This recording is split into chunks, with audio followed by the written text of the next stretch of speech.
déterminé et il a c'est pris, pas Ousmane Sonko, c'est son courage. Ousmane Sonko.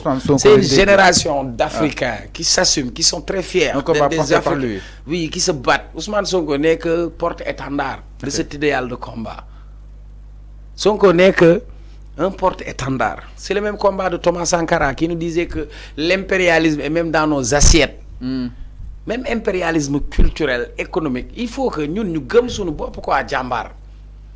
Na ci dem. Na ci dem. Yox la. Alors donc mi ngi noonu exactement par rapport ak wàllu gu ni mel ñu daal di jàll si beneen point sans plus tarder daal di ñëwaat fii si réew mi ginnaaw ba daa jógee fa nga xam ni itam. ñu ngi koy demuñu woon France ñoo ngi woon ci réew mi fii la waa France ñoo ñëw fa indi seen wax ñun ñu ngi si réew mi demuñu fenn. alors ñu ne Senghor moo fi nekkoon naan je me rappelle affaire yooyu. booy ñu ngi jégalu gaan. alors moom suñu bopp. voilà. baar kër il faut défranciser le Sénégal voilà continue. alors donc mi ngi noonu ñu daal di def fa nga xam ne itam mooy zone ko présidence si waanu palais démb nag mu nekkoon conseil des ministres bu am c'est le conseil des ministres bi nga xam ni itam Ousmane Sonko Bassirou Diomaye Diakhar Faye compagnie assisté nañ ko laataa ñu daal di ñëw si décision yi nga xam ni itam jël nañ ko fa day daal di ñëw tout d'abord par rapport à ces nouvelles nominations yi nga xam ni itam gis neen daal leen promulgué bokk na si ki nga xam ne que moo di Dame Mbodj daal di koy jox SOGIP SA bokk na si tamit si Aïda Mbodj mu daal jiite li nga xam ne que moo di DER/FJ ñoom capitaine Touré ASP et tant d'autres alors mu nekkoon troisième vague justement de nomination bi nga xam ni itam hier on l'a assisté Cheikh Omar ban jàng ngay def par rapport à ces nouvelles nominations yi nga xam ni itam Diomaye teg na leen.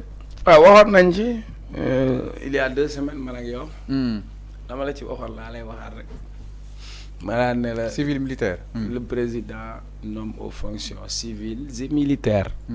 après ma waxaat la ne la communiqué du gouvernement du 17 avril dañ ci waxoon ni le président de la République a donné instruction au premier ministre de préparer un décret pour les appels à candidature pour certains postes de direction publique ou parapublique.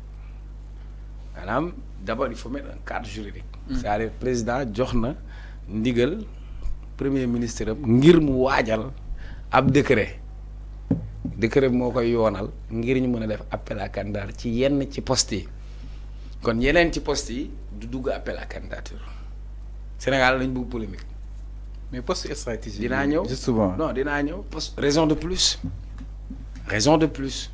Un poste stratégique il faut donner ça d'abord à une personne boo xam ni xam nga ko digne de confiance parce que pour man dans les nominations critères de nomination la confiance la compétence et l'engagement c'est hyper important pour man su doon man li may njëkk a def mooy xool nit ki ndax wóolu naa ko.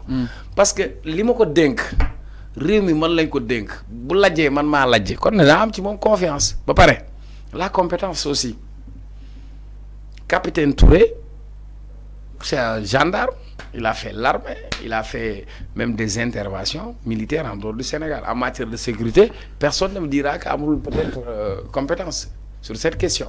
Mais tu réintégré ou nga japp ne sa analyse peut-être xamuñu raison bi mais mais c'est le président qui nomme aux fonctions civiles et militaires. Le président su ko neexoon mu réintégrer ak son grade de capitaine mais si le président juge nécessaire que war na ko indi mu dem gérer agence de sécurité national ASP moi je préfère ñu jox ko sax koo xam ne xam na sécurité plutôt que ñu jox ko koo xam ne peut-être c'est un civil maintenant tout est question de management quand il s'agit de Toussaint Manga c'est un docteur.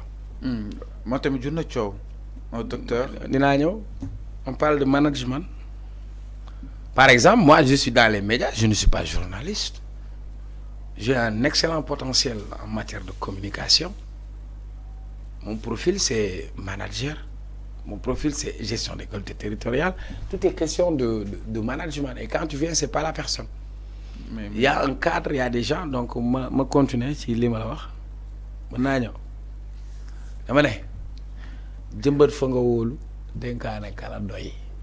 Est-ce qu'on est obligé de remplacer Doura Baldé? Est-ce qu'on est obligé de remplacer Doura Baldé? Oui, mais résultat yu am solo yi nga xam ne remplacer. C'est pas à nous de désigner si on le remplace. Non, waxin la en fait. Waaw léegi jëfin la président moom le président a jugé nécessaire de le remplacer. Doura a son engagement politique. Doura n'a pas été là juste pour, parce qu'il a les compétences, mais aussi il y a son degré d'engagement. il a fait des résultats c'est bien j'applaudis mais nag kii dénkaane moo xool li ko day mu dénkaane ko parce que tout simplement tu sais que yàggul récemment Toussaint Manga a fait l'objet de sanctions à cause de son engagement.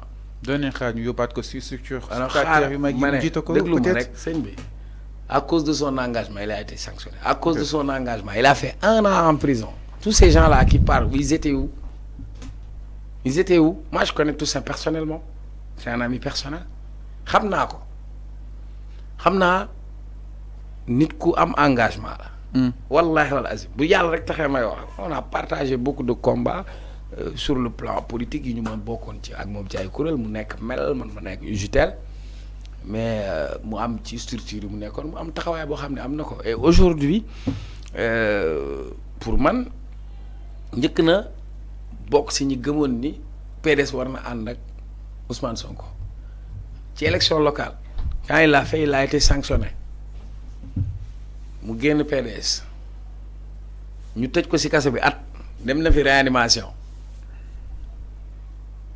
problème bi kay mooy est-ce que dina am résultat. li ñu leen dénk c'est ça. donc pour man dénk nañ leen ki ko dénk am na lu mu ko dénk jox ko une mission jox ko ay attribution fixe ko ay objectifs est-ce que dina atteindre objectif c'est tout ce qu'on souhaite quand il s'agit d'Aïda Mbodj elle a été ministre de la femme et puis l'ADER n'est pas seulement destiné aux jeunes c'est pour les jeunes et les femmes à ce que je sache mieux encore bi fi Sonko di xam Ziguinchor tu te rappelles ci kan la xamoon ci Aïda Mbodj ah ñeneen ñi fu ñu nekkoon Aïda Mbodj bi ñuy nangu mairie Bambeyam bi les gens là qui crient aujourd'hui fan lañ nekkoon jàmbaar du yëfu jinne yëfu nit la. donc su ma comprendre man damaa dem séddoo lay doon. donc su ma la comprendre. wala kon récompense lay doon. yow yaa ko def séddoo wala récompense man dama laa wax ñetti baat. dama la wax ñetti baat. peut-être da nga maa déggul dama ne la. confiance. waxal confiance. waxal compétence. ak degré d'engagement. nit mën na am compétence te awma ci yow confiance. nit mën na am compétence te amuloo engagement. Moi, je préfère une personne qui a de la compétence et qui a toujours montré son engagement, qui s'est sacrifié à cause de son engagement. Au moins, ce que dina ma leer ni ci li mu nekk ni gëm na ko te dina ci xar tànk tubayam loolu laa la wax. Après nag nous sommes dans un pays à polémique ku mu neex nga interpréter man maay xaar appel à candidature yi pour mu dugal parce que man aussi jàng naa am na ay diplôme. c'est aussi ñu appel à candidature yi concrètement par rapport ak nomination yi ba tey. ñu gis ni Dame Mbodj ñu ne da ngaa jëlee si classe yi yóbbu ko si bâtiment yi si tabax ya si wàllu SOGIP SA loolu tamit bon commentaire nga si def. Bon Dieu a fait que moi j'ai fait management dama nekkoon fac droit ma arrêté fac droit après j'ai fait management j'ai eu un master en management tey ki nekk le ministre directeur de cabinet Mary Teuw Niane moo ma joxoon en 2016 lauréat du meilleur étudiant en management du Sénégal.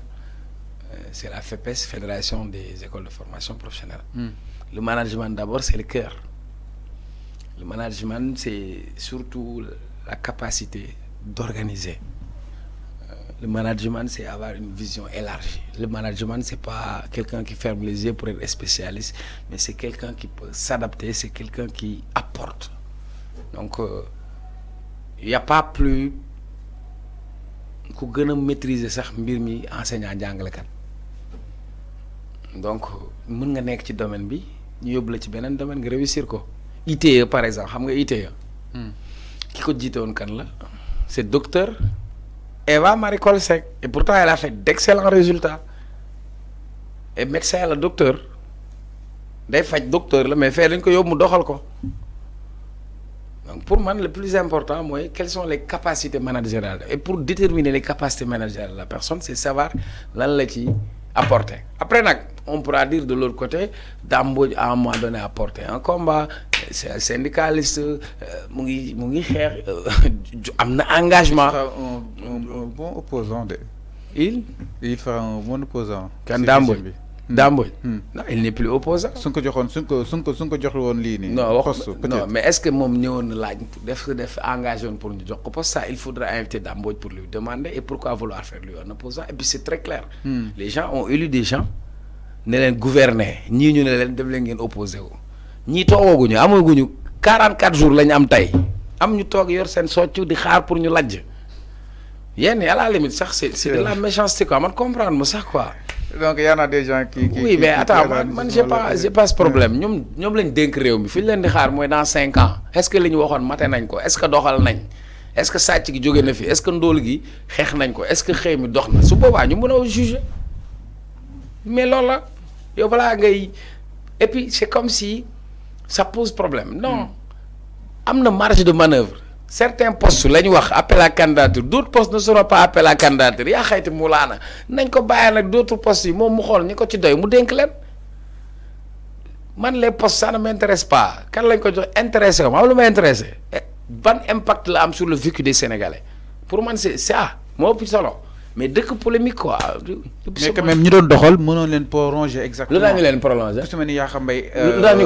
lu tax ñu koy prolonger. pour lan ñu koy prolonger. Yakham Mbaye lan moo ko fa dugal du politique moo ko fa dugal politique moo ko fay génne amul leneen.